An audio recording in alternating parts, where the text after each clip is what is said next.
Comilla medical college হাসপাতালের শিশু বিভাগ চরম অবহেলা ও সংকটের মধ্য দিয়ে চলছে।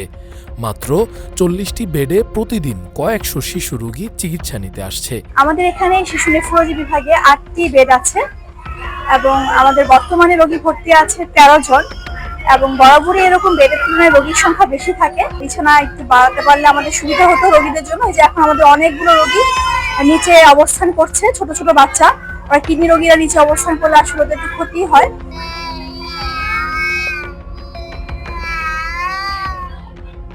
একই ওয়ার্ডে শিশু স্বাস্থ্য ও শিশু নেফ্রোলজি এই দুই বিভাগ পরিচালিত হওয়ায় সংকট আরও তীব্র হয়েছে।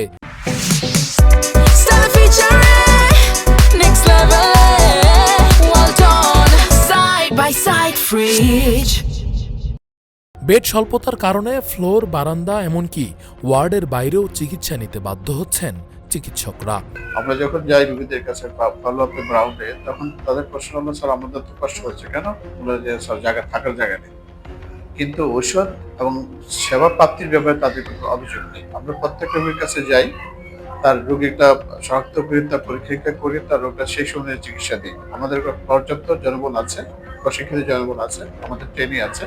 ২০১৩ সালে যাত্রা শুরু করা শিশু নেফ্রোলজি বিভাগটি বর্তমানে পুরোপুরি কার্যকর হলেও মাত্র ৮টি বেডে প্রতিদিন গড়ে ২০ থেকে ২৫ জন রোগী ভর্তি থাকে। আমাদের পর্যাপ্ত জায়গার অভাব আছে আমাদের শিশু বিভাগে। আমাদের রোগীর তুলনায় আমাদের জায়গার পরিমাণ কম। যে পরিমাণ জনবল দরকার, বিশেষ করে আপনার আয়া, সুইপার, নার্সেস, এগুলি আমাদের যথেষ্ট পরিমাণ আমাদের লোক জনবল নাই। কুমিল্লা সহ আশপাশের একাধিক জেলা থেকে জটিল কিডনি রোগে আক্রান্ত শিশুরাও এখানে আসে। পেরিটোনিয়াল ডায়ালাইসিস ও রেনাল বায়োপসি নিয়মিত হলেও জায়গা সংকটে স্বাস্থ্যকর পরিবেশে চিকিৎসা ব্যাহত হচ্ছে।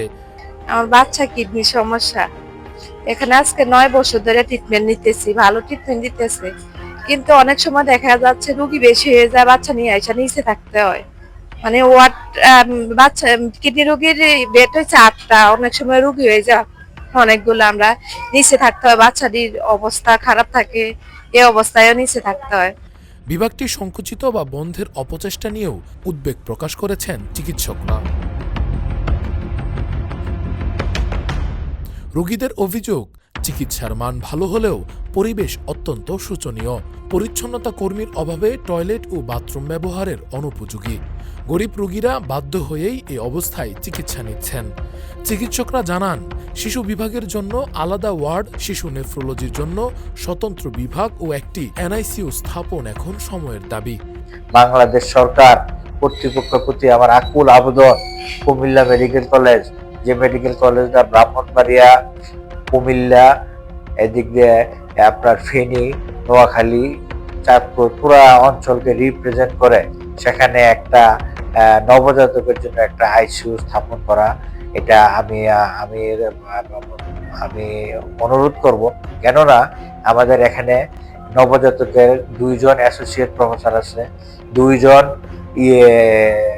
আপনার অ্যাসিস্ট্যান্ট প্রফেসর আছে, তারপরে একজন রেজিস্ট্রার আছে, একজন সহকারী। হাসপাতাল প্রশাসন বলছে, চতুর্থ শ্রেণীর কর্মচারী সংকট ও জায়গার সীমাবদ্ধতার কারণে সমস্যার দ্রুত সমাধান সম্ভব হচ্ছে না।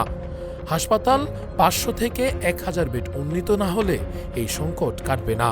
সরেজমিনে দেখা গেছে, শিশু বিকাশ কেন্দ্রটি বন্ধ রয়েছে। যদিও চিকিৎসা সেবা আংশিকভাবে অন্যভাবে দেয়া হচ্ছে। স্থানীয়দের দাবি, স্বাস্থ্য মন্ত্রণালয় দ্রুত পদক্ষেপ নিলে হাজারো শিশু রোগীর দুর্ভোগ লাঘব হতে পারে। Rakibul Islam Rais, face the people, desk report.